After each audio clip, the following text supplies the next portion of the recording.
Ya, pemirsa, usai dinyatakan kalah dalam sengketa dengan Uni Eropa di World Trade Organization, Indonesia memutuskan untuk mengajukan banding. Indonesia optimis dapat menghadapi tantangan di depan mata.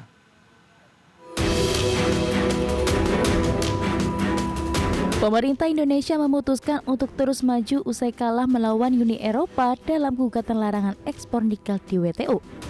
Indonesia mengambil langkah untuk mengajukan banding ke WTO terkait dengan ekspor nikel. Direktur Jenderal Perundingan Perdagangan Internasional Kementerian Perdagangan menyampaikan, jika setiap negara anggota WTO memiliki hak untuk mengajukan banding. Menteri Perdagangan Zulkifli Hasan mengatakan Indonesia akan terus menghadapi tantangan apapun yang terjadi ke depannya. Pemerintah sendiri belum dapat memastikan kapan permasalahan ini akan selesai. Untuk pengajuan banding sendiri, Indonesia perlu menunggu antrian yang cukup panjang. Berkas banding Indonesia sendiri telah didokumentasikan pada 8 Desember 2022. Berbagai sumber, IDX Channel.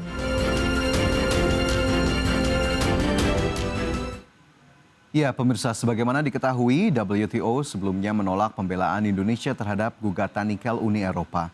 Berdasarkan dokumen WTO yang dikeluarkan 30 November 2022, panel menyimpulkan jika larangan ekspor biji nikel Indonesia tidak sesuai dengan pasal 11 ayat 1 GATT 1994 yang menyatakan bahwa WTO memberikan sejumlah pengecualian. Namun dalam hal ini WTO menolak argumen bahwa kebijakan larangan ekspor nikel Indonesia termasuk dalam pengecualian aturan tersebut. Menurut panel WTO, pengecualian diberlakukan jika larangan ekspor bertujuan untuk mencegah dan meringankan krisis pangan atau produk lain yang esensial bagi Indonesia. Panel WTO merekomendasikan agar Indonesia mengambil langkah-langkah sesuai dengan kewajibannya berdasarkan GATT 1994. Ini artinya Indonesia diminta membatalkan larangan ekspor biji nikel tersebut. Kelompok Kerja Hilirisasi Mineral dan Batubara Kadin, Joko Widayatno, mengatakan jika beberapa pihak yang menggugat Indonesia ke WTO atas larangan ekspor biji nikel merupakan mantan penjajah Republik Indonesia. Oleh sebab itu pihaknya menyampaikan tak heran jika sikap Uni Eropa hampir mirip seperti yang dilakukan VOC di masa penjajahan Belanda di Indonesia. Kendati demikian, Kementerian Energi dan Sumber Daya Alam Mineral menyampaikan jika kekalahan Indonesia dalam hal ini belum berdampak serius terhadap minat investasi pada pabrik pengolahan mineral dalam negeri. Pengamat energi Universitas Gadjah Mada, Fahmi Radi, juga menilai kekalahan Indonesia melawan Uni Eropa atas gugatan ekspor nikel di World Trade Organization tidak akan menghambat hilirisasi nikel di tanah air. Kebijakan hilirisasi dipastikan akan tetap berjalan baik dan prospektif karena aturan larangan ekspor yang dikeluarkan pemerintah mampu menarik minat investor.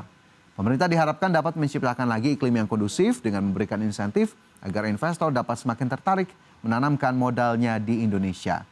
Dalam mempersiapkan proses banding, pemerintah juga diharapkan dapat mempersiapkan ekosistem bisnis yang baik. Pasalnya jika banding yang dilakukan pemerintah ditolak, maka Indonesia telah siap dalam ekosistem bisnis nikel. Lantas ada apa sebetulnya di balik sengketa ini? Ini informasinya selengkapnya untuk Anda.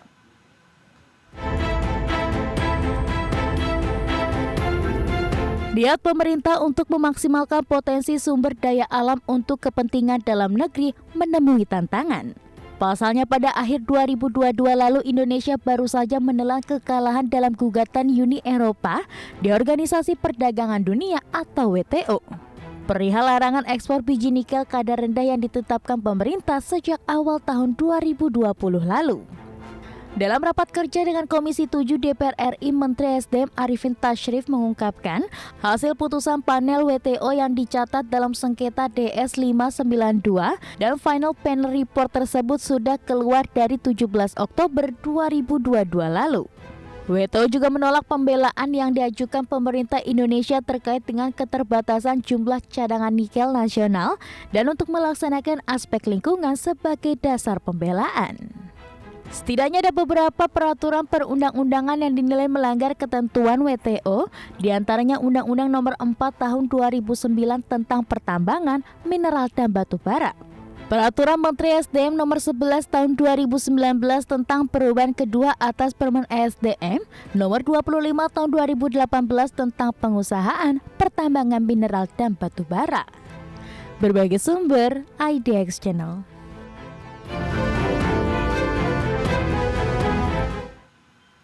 Iya, pemirsa, Indonesia sudah beberapa kali menerapkan kebijakan larangan ekspor bahan mentah nikel. Larangan tersebut sempat diberlakukan pada 2017 silam hingga kemudian ekspor dibuka kembali dan baru dilarang lagi begitu ya pada akhir 2019. Ini menandakan larangan ekspor bahan mentah sempat menjadi kebijakan yang familiar di tahun 2017. Akan tetapi kebijakan ini berubah dipandang sebagai sentimen negatif seiring dengan meningkatnya kebutuhan dunia akan nikel untuk keperluan energi bersih dan mobil listrik. Kronologi dari adanya sengketa antara Indonesia dan Uni Eropa dalam hal ini bermula dari keberatan negara-negara Eropa atas larangan ekspor nikel mentah yang berlaku 1 Januari 2020. Uni Eropa tidak menerima keputusan pemerintah Indonesia menghentikan ekspor biji nikel dan memutuskan untuk menggugat Indonesia dengan mengacu pada pasal 11 ayat 1 dari General Agreement on Tariffs and Trade 1994. Uni Eropa merasa gerah dengan kebijakan larangan ekspor biji nikel dan menilainya tidak adil hingga berimbas negatif pada industri baja Eropa. Hal ini dikarenakan terbatasnya akses terhadap biji nikel dan juga biji mineral lainnya seperti biji besi dan kromium. Diketahui Indonesia tercatat sebagai eksportir nikel terbesar kedua untuk industri baja negara-negara Uni Eropa. Indonesia menguasai sekitar 27% pasar global dan hal inilah yang menyebabkan banyak industri logam di Eropa sangat bergantung pada bahan mentah dari Indonesia.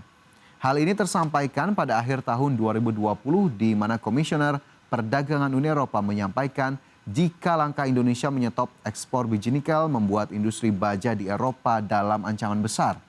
Nikel memang merupakan mineral yang sangat berharga di masa depan karena pesatnya perkembangan kendaraan listrik. Sementara itu dari sisi Indonesia, nikel, timah, dan batu bara merupakan komoditas mineral yang sangat strategis di pasar dunia.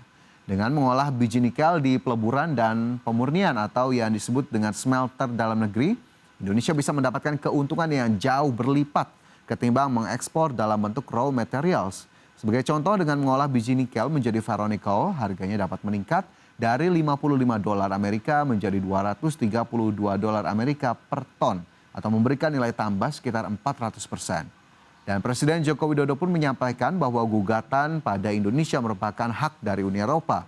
Jokowi menjelaskan bahwa ketika hilirisasi nikel dilakukan di Indonesia, otomatis akan ada banyak pabrik industri tutup di Eropa, kemudian meningkatkan angka pengangguran. Kendati demikian, Jokowi menegaskan bahwa Indonesia ingin melangkah maju dan membuka lebih banyak lapangan kerja. Jokowi menyatakan bahwa Indonesia tidak mau dipaksa untuk mengekspor sumber daya mentah yang sebenarnya dapat diolah di dalam negeri. Jokowi menyinggung bahwa masa-masa kolonial telah meninggalkan trauma panjang bagi bangsa Indonesia. Kala itu masyarakat Indonesia ditekan untuk kerja paksa dan tanam paksa. Menyikapi permasalahan ini, bagaimana Indonesia akan bersikap ke depannya? Berikut tayangannya selengkapnya.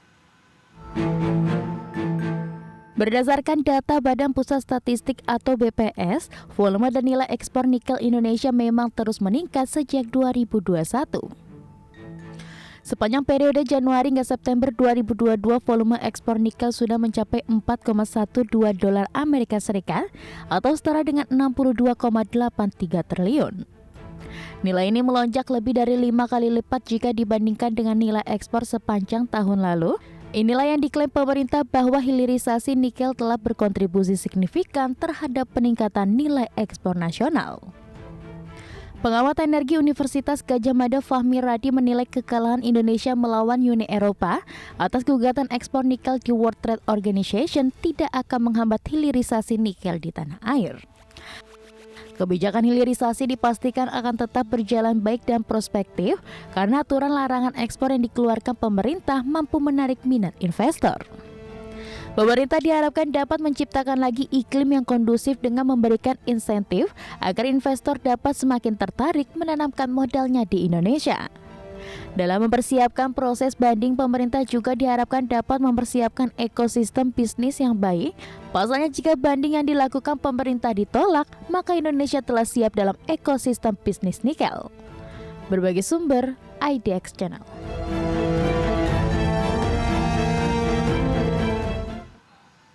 Meski mendapatkan tantangan dari Uni Eropa dan gugatan di WTO, pemerintah tetap bersikeras melakukan hilirisasi industri demi mendapatkan nilai tambah. Hilirisasi sendiri merupakan strategi untuk meningkatkan nilai tambah komoditas milik suatu negara dengan mengolahnya menjadi bahan setengah jadi. Ekspor bahan setengah jadi ini yang diharapkan dapat meningkatkan nilai tambah komoditas memperkuat struktur industri, serta meningkatkan peluang usaha dalam negeri dengan tersedianya lapangan pekerjaan baru. Ini menjadi upaya pemerintah dalam menunjang pembangunan nasional yang berkelanjutan guna mewujudkan kesejahteraan dan kemakmuran rakyat secara berkeadilan. Sejauh ini hasil hilirisasi sebagai upaya meningkatkan kesejahteraan masyarakat sudah dapat dilihat pada kawasan industri Morowali, Sulawesi Tengah. Misalnya ya, di mana data dari kementerian menunjukkan jumlah penyerapan kerja mencapai 30.000 orang. Adapun sikap pemerintah yang tegas dalam menjalankan komitmennya patut diapresiasi. Diterjang kekalahan sengketa di WTO, Indonesia tetap bergerak maju dengan kebijakan hilirisasinya. Tak hanya itu, pemerintah juga rencananya akan menghentikan ekspor bahan tambang mentah untuk komoditas bauksit dan juga timah yang rencananya akan dimulai sejak pertengahan tahun 2023. Dalam hal rencana larangan ekspor untuk komoditas biji bauksit, China diprediksi akan menjadi korban yang paling terpuruk imbas kebijakan ini. Pasalnya sekitar 90% biji bauksit Indonesia diekspor ke China.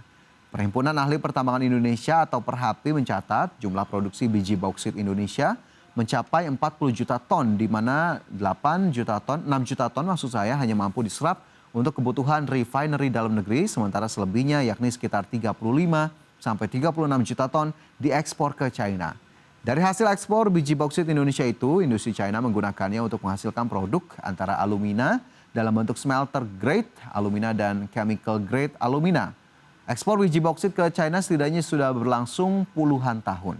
Sementara itu pemirsa, kebijakan hilirisasi pemerintah selama ini bukan tanpa tantangan dan kritik.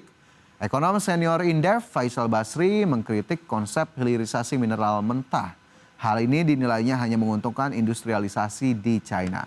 Dirinya sepakat jika hilirisasi memang mendorong nilai tambah bagi Indonesia, akan tetapi hilirisasi yang digalakkan pemerintah Indonesia dinilainya keliru karena banyak hasil ekspor dengan nilai tambah tinggi malah dinikmati China. Ketika pemerintah mengklaim komoditas ekspor besi dan baja yang pertumbuhannya mencapai 39,5% per Oktober 2022 misalnya, tetapi ia menyayangkan bahwa 22 dari 23 smelter tersebut merupakan milik China. Di sisi lain, pemirsa, pandangan lainnya menyebutkan jika konsep hilirisasi yang diupayakan pemerintah seharusnya bukan berarti diterapkan dengan melarang ekspor, tetapi dengan menerapkan skema tarif ekspor. Sebagian pihak menilai seharusnya pemerintah bisa bertindak dengan membedakan tarif ekspor untuk bahan mentah dan produk olahan. Dan kita harapkan berbagai langkah terus dilakukan pemerintah untuk kemudian bisa menanggapi terkait dengan gugatan dari WTO atas larangan ekspor nikel Indonesia, dan mungkin saja nanti dilanjutkan dengan larangan ekspor barang mentah lainnya. Pemirsa, tetaplah bersama kami, IDX Precision Closing segera kembali.